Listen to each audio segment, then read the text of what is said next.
I'm going to turn this over to Converge, who's the DCG main point of contact for all of us. He's going to go through a little bit of a history. I'm going to try to keep up with him on the slides, so we'll see. I'm going to give you a warning that I'm not really a good public speaker, so if you could be a little bit less public, I think it'll work out better.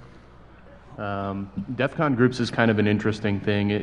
It was an idea that started back on the forums back in, I think around late 2002, and it was formalized as an idea that was presented at Defcon 11 back in 2003. It's something that everyone thought was cool, and initially we had, 10, 13, a good bunch of groups that had formed up. I was one of the POCs that started a group back in DC 207, back in Maine, and I found... Are you Mainers? Right on, right on. And proceeded to find absolutely no one in Maine that was a hacker. Yeah, so the goal was, personally, to find a group of people that I could meld with, sit down, work on projects with, and just have a really good time, and that didn't happen.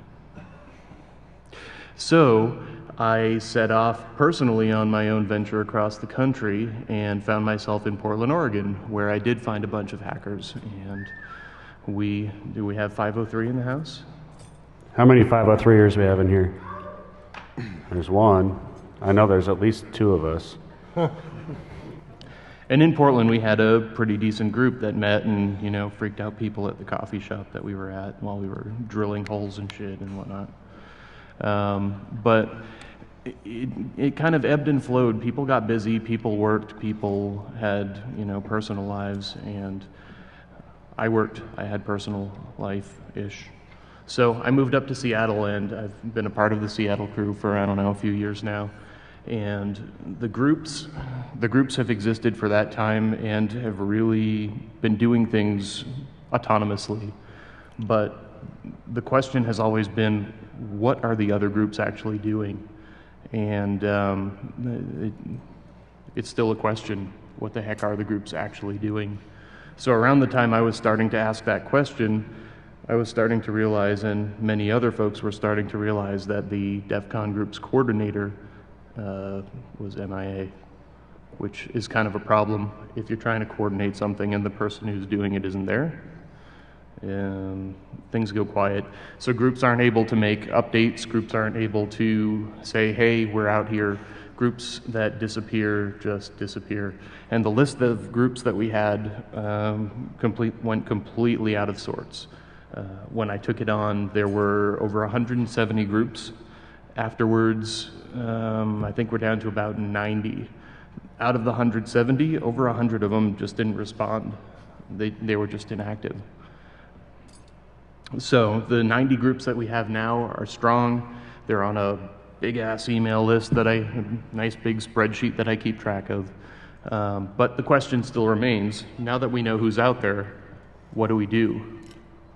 And I think that's where the panel steps in today.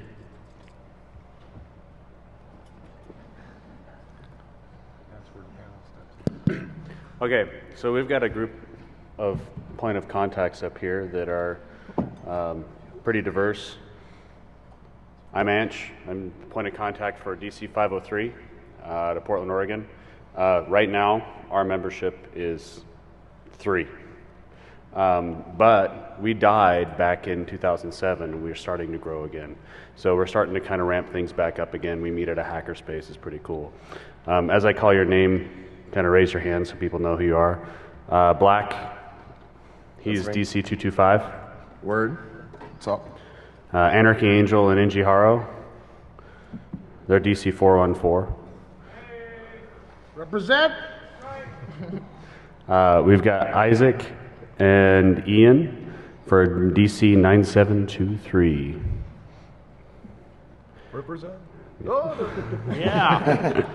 We've got Generic Superhero and Londo from the Black Lodge. Where we at? Yeah. We've got Romer from the Unallocated Space. Drink, motherfucker. And we've got Converge, who's the Defcon Group Keymaster. Okay, with that, kind of how we're gonna run this panel is going to be an open kind of discussion. We're going to talk a little bit about how groups operate, what we're doing to kind of get them to grow, how hackerspaces work. We want you guys to participate too. So I'm going to start off the discussion by asking these guys a couple questions, and they'll go ahead and talk about what they want to talk about and answer and banter back and forth. And if you guys have questions, please come up, use the microphone, ask a question, and we'll just kind of keep this as a rolling discussion. All right, here we go. Oh yeah, and these will play pictures of the various groups that we have up here as it goes. So I think I'm going to start with Isaac. So you guys recently did an event called a hackathon. You guys tell us a little bit about what you did and how it's helped your group, and a little bit about your group as well. Yeah, sure. So our DC is actually DC Israel, and we just started. DC Tel Aviv. Yeah, and we just started 7 months ago, and we had a lot of people coming and showing interest, but we couldn't figure how committed they are to the process. Basically, what we're doing are our monthly meetings, mostly come, have some lectures, volunteers, people talking, mingle, and go home. But we wanted more. We wanted to actually form a real community with real people that are willing to do more than just come and sit and learn or say a question here and there.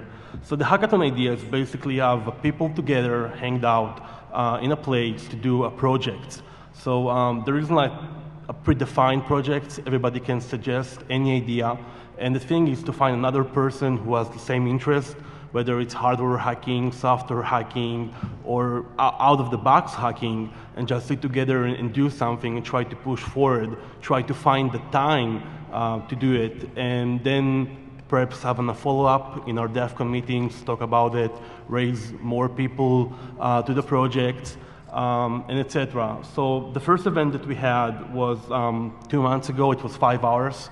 It was a great success. We had 7 projects, different projects, having from mobile botnet up to hardware hacking, and etc. And now we're going to do another hackathon. It's going to be a 24-hour event, and we're really excited about it. And we have a lot of people coming up, and we're trying to do more projects. And hopefully this time we'll have some open source project announced and have something with a repository, so that this will actually be a real step forward.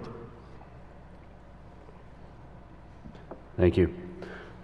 All right, Romer, it's your turn. I know you like to hear yourself talk. Can you tell us how unallocated space, the hackerspace that you attend, how their model's a little bit different than some others? Yeah, one of the things that we've done at Unallocated is we actually don't have anything that's a member. There's no such thing as being a member of Unallocated. There's no such thing as a required dues at Unallocated. Our thought process is if we have content that people are actually going to want to come and see, and we pack our schedule. There's something on the schedule at least 3 to 4 days a week, and usually more than that. And we want to see, if thought being, if we've got all this stuff going on, people are actually going to come there and participate, and then want to actually donate money to the space to keep it going. We're a relatively young hackerspace. We've only been around for less than a year at this point. 9 months exactly, yeah. And so from that standpoint, even though we've not required anyone to pay us, we've never had any problem meeting rent. We've never had any problem paying the bills. People are actually coming in and saying, this is so cool, I actually want to give you money to help keep this thing running. So it's a little bit different model from what some of the other spaces are doing, and something we're trying to see if it's actually going to end up being a viable way to do these things. So to play devil's advocate on that, how do you pay the bills? Well, we don't have members, but we do have key holders. There are 6 key holders now, or 5? 5 key holders right now that basically they've pledged that if something goes wrong and we can't get enough donations to keep the space going, they're going to pay for it. Hasn't come to that yet, but hopefully it never will. But yeah, that's how we keep it going at this point. Is if we, like this week, obviously every person from Unallocated is here, so we're not going to be getting any outside donations. So it's one of those things where we may run into a problem. We'll see. To kind of Romer's point too, when we started our space, we kind of did the same thing. We had a dedicated set of a few members that if things went sideways, we would just pick up and make sure it still happened, so we would be there the next month and kind of make it work. And then we grew out of that model eventually, but it was what kept us going and moved us to the next step. And I mean, you guys probably saw the same thing then. If you're sitting there and you're putting, you know, as much content as you can out there, we get people that I have no idea how they even heard about these things that show up. Yeah. I mean, you want me to keep going with that, or you want to go to somebody else? You keep going. I'll Okay. stop you when I want to stop you. Sounds good.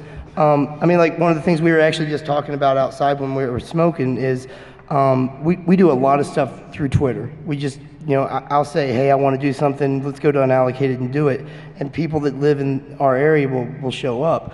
An example being, I got a free AT&T microcell a while back, and I have excellent AT&T service in my house, so I had no reason to use it. So I just threw on Twitter, anybody want to hack this thing and see what we can do with it? Like 25 people showed up to play with it that night. One of the really cool things was, as I'm coming over to Unallocated that night, I was just doing a little bit of quick research, and I realized that it has a hardware kill switch in it. So if we opened the case, it was basically going to wipe the firmware. But one of the guys that had saw my Twitter post said, I'm one of the participants in the tamper evident contest at Defcon. I can get it open for you. And he did.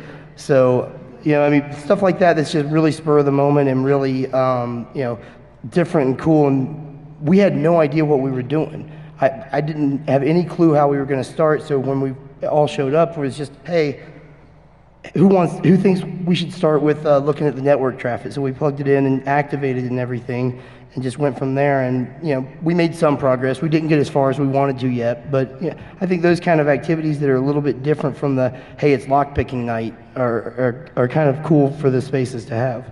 Yeah, our scheduled events for ours eventually kind of picked up over time.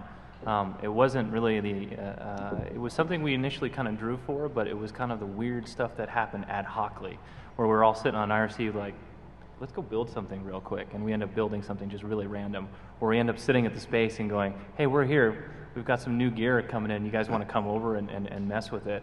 Also to an effect, with our hackerspace, it's kind of uniquely tied to the DC group, whereas we kind of host it and keep it at our space once a month, twice a month. We do some events there, and we've had random projects kind of just spur out of that. We participated in the Red Bull Challenge, and that kind of happened just out of one of those meetings. Just all of us kind of made a team real quick, and then all of a sudden that became something that we worked on, and that space was the place that we hosted it. So just something to kind of add with that. Yeah, we wanted to do the Red Bull Challenge, and you would think, since, you know, Ryan